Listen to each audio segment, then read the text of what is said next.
ఒకసారి లైవ్ ఒక్క నిమిషం. రైట్, కాల్వ సుజాత గారు ఉన్నారు, వైశ్య కార్పొరేషన్ చైర్మన్. ఒక్క నిమిషం, లైవ్ నడుస్తుంది. ఒక్క నిమిషం సో మాట్లాడతారు. ఏంటి బీఆర్ఎస్ పార్టీ నుంచి ఒక మహిళ ఆడబిడ్డ పోటీ చేస్తోంది, కొంగుజాచి అడుగుతోంది, కన్నీళ్లు పెడుతోంది, ఏం చెప్తారు? కొంగుజాటి అడగడానికి ఇది ఏదైనా ఇంటికి వస్తే మా ఇంటికి వస్తే ఏమిస్తావు, మీ ఇంటికి వస్తే ఏం తెస్తావు అనేది కాదు కదా. ఇది ఎన్నికలు, మా నియోజకవర్గంకి ఏం చేస్తావు అనేది ఎన్నిక కదా. నువ్వు కొంగుజాచి అడిగితే ఓటు పడుతుందేమో, నువ్వేం చేస్తావు చెప్పాలి కదా. గత 10 ఏళ్లలో కేసీఆర్ చేసినటువంటి ప్రభుత్వంలో దోపిడీలో భాగంగా ఈ నియోజకవర్గం కూడా ఉంది కదా. ఇక్కడ ప్రైమ్ ప్రాపర్టీలు చాలా దోపిడీ చేశారు కదా. అందులో మాగుంటే గోపీనాథ్ గారు కూడా ఉన్నారు కదా.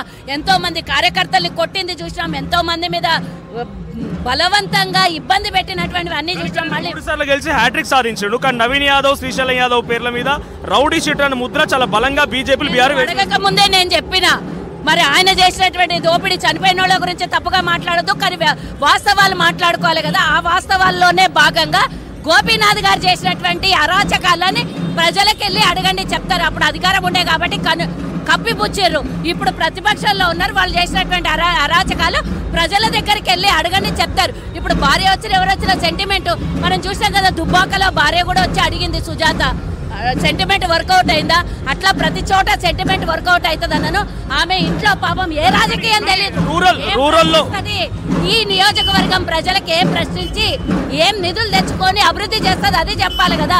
వేరే నాయకుడు లేకుండా, ఆమెకు ఇష్టం లేకున్నా కూడా బలవంతాన.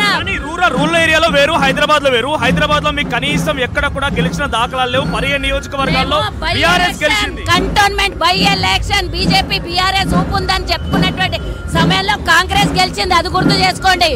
ఇప్పుడు ఇది కూడా బై ఎలక్షనే. ఏ బై ఎలక్షన్ వచ్చినా, ఏ సాధారణ ఎలక్షన్ వచ్చినా, ఏ లోకల్ బాడీ ఎలక్షన్స్ వచ్చినా కాంగ్రెసే గెలుస్తుంది.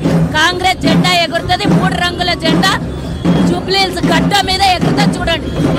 కొండా సురేఖ టాపిక్ పై ఏమంటారు? కొండా సురేఖ గురించి అదంతా అధిష్టానం మాట్లాడితే దాని మీద మనము పూర్తిగా పార్టీ కానీ అధిష్టానం మాట్లాడిన తర్వాత దాని మీద చర్చ. మహిళా మంత్రిగా తన ఇబ్బందులు ఎదుర్కొంటోంది రెడ్డి మంత్రుల దగ్గర నుంచి ఏది ఉన్నా కూడా అది ఏంటి అని పూర్తిగా వివరాలు వచ్చాక తప్పకుండా మీకే నేను ఆన్సర్ చెప్తాను. Thank you.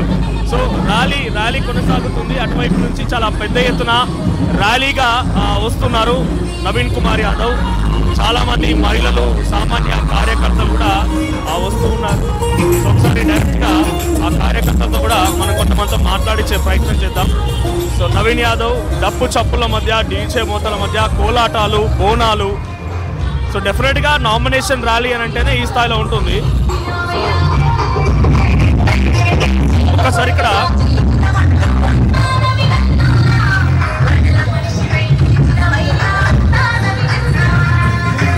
ఇక్కడ కొంతమంది హైదరాబాద్ నగరంలో యాదవులు కూడా అక్కడికి చేరుకున్నారు చాలా పెద్ద మొత్తంలో.